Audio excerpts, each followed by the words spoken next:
City cars. Small cars. They need to be easy to drive, cheap to run, and small on the outside, yet spacious enough on the inside. But which should you choose between the Suzuki Celerio, the Hyundai i10, or the Volkswagen Up? Now they all sound kind of cheap, don't they? But then they are cheap cars. In fact, the combined cost of all of these is less than this thing.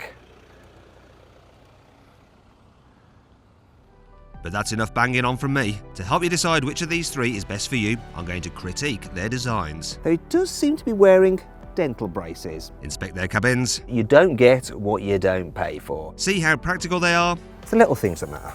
And test what they're like to drive. Come on, Hyundai, come on, you can do it! But let's start off with some numbers.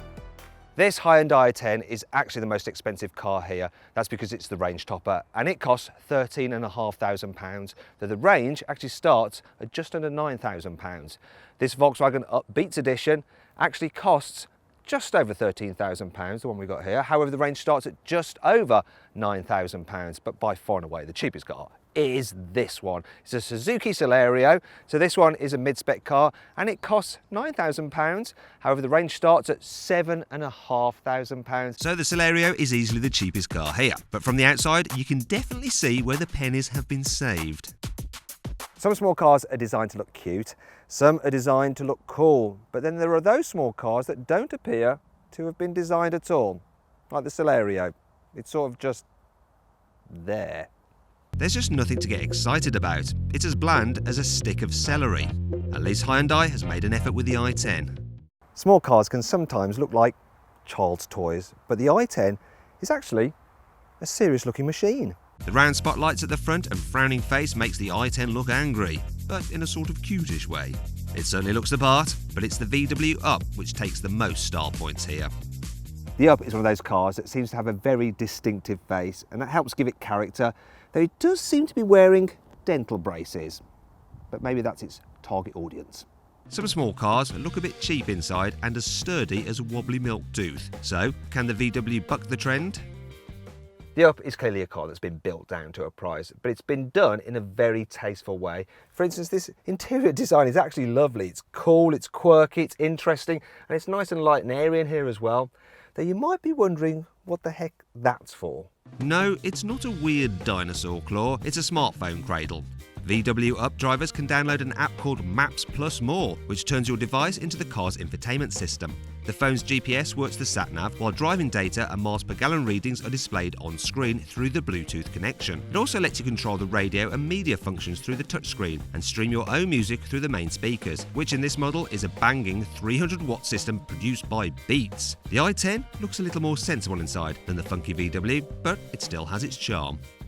To help you brighten up the interior of your i10, Orbit, the entry-level car, is available with different colours on the dash and the seat trim, so you can choose between red, blue and grey if you like. Also, you can get it with a touchscreen, though that is only available on the top spec car.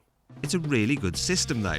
The graphics are nice and clear, and thanks to both the touchscreen and physical shortcut buttons, it's really easy to use. The hi-fi sounds a bit tinny compared to the Up's Beat system, but other than that, there really isn't much to complain about. And compared to the Suzuki, it feels positively luxurious. The Suzuki Celerio proves that you don't get what you don't pay for.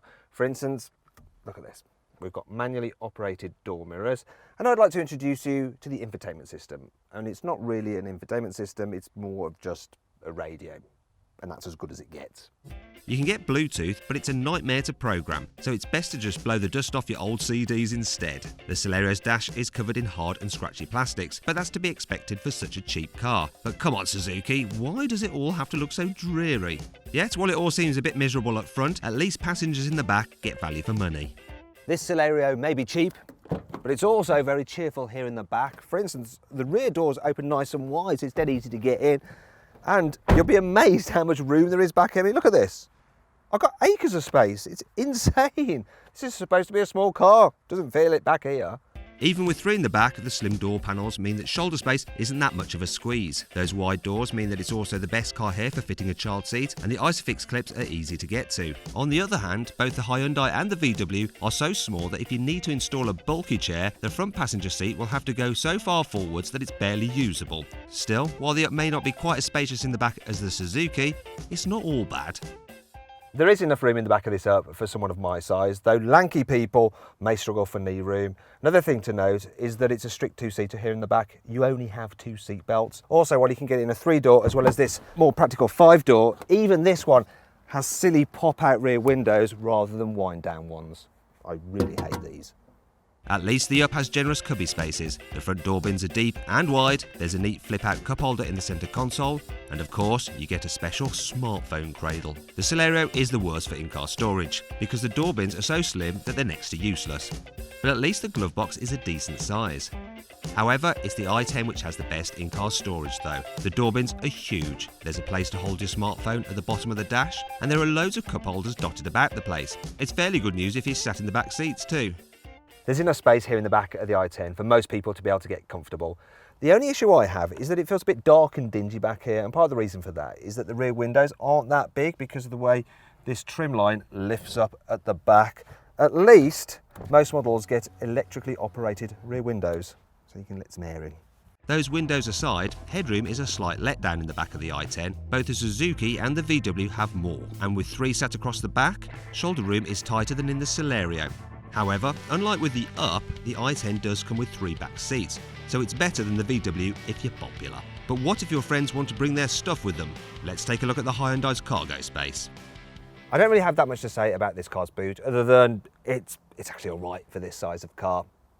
Actually, there is something else. If you go for the SE Blue version, because it gets rid of the space over spare wheel and replaces it with some tyre sealant, you have 30 more litres in the boot, which is about 60 of these. So enough to keep you quenched for a long time. So 60 bottles of water sounds like a lot, but the human body is about 60% water, and just look at what the Celerio can hold.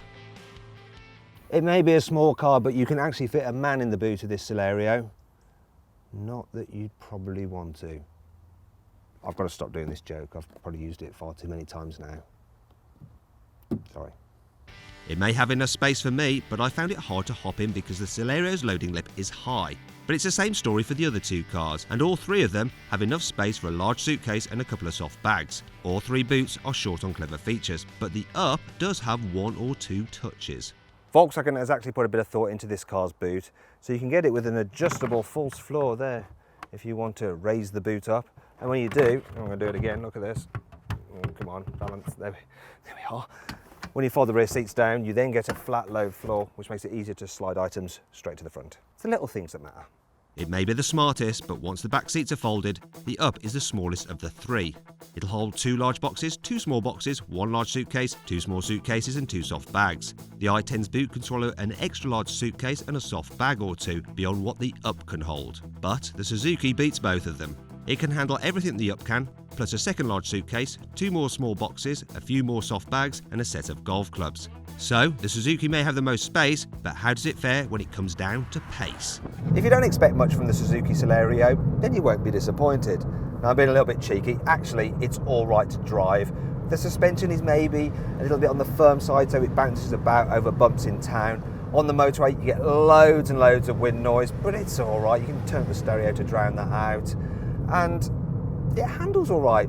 The only problem is that the steering is so blooming weird. It's like you try and turn the wheel and then the car eventually starts to turn. It's just unusual.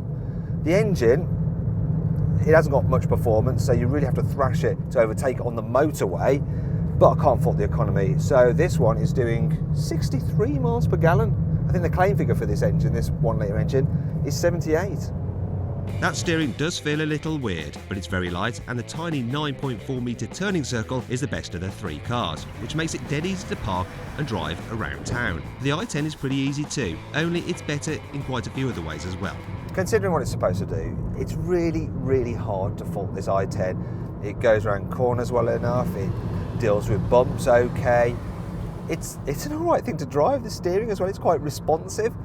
The only thing with it really is the engine choice. So the 1 litre is really puny. This is the 1.2, and even then, if you want to overtake someone on the motorway, you're ending up going like this. Come on, Hyundai, come on, you can do it! And the engine screams like that. But it's all right. It's all right. I'm quite impressed, really. In terms of economy, I'm getting 48 miles per gallon out of this 1.2. The i10 has really impressed me. so the Up will need to be pretty special to do better. It may be a small car, but this little Volkswagen Up feels very grown up. Yeah, it wasn't funny, was it? Now the point is that the suspension, it's nice and comfy over bumps, yet it doesn't roll too much in the corners. When you get up to speed, it's not overly noisy like some small cars can be. The controls have a good weighting to them. It's quite an impressive thing. You get a great view out as well because there's big glass areas. Then there's the engine. You see, you can get this car with a 1 litre turbo engine, and having a turbo just gives it more punch. That's what this car's got. And you can actually overtake things on the motorway. It does go at quite a decent rate. The only problem is that having a turbocharger fitted to the engine does affect the economy. So yeah, it's supposed to do 60 miles per gallon, but this one, with me behind the wheel, is doing just 42 miles per gallon, which isn't great. So, where does all that leave us? Considering the cheap price, the Suzuki Celerio is actually quite impressive. I was surprised how much I actually liked it.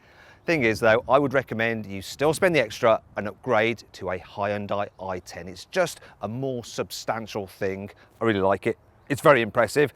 The only thing is, it's not quite as impressive as the Volkswagen Up. This just has a bit more style, a bit more character, and yeah, you can get it with a turbocharged engine which is punchy enough to hold its own on the motorway, and that's why it wins this test.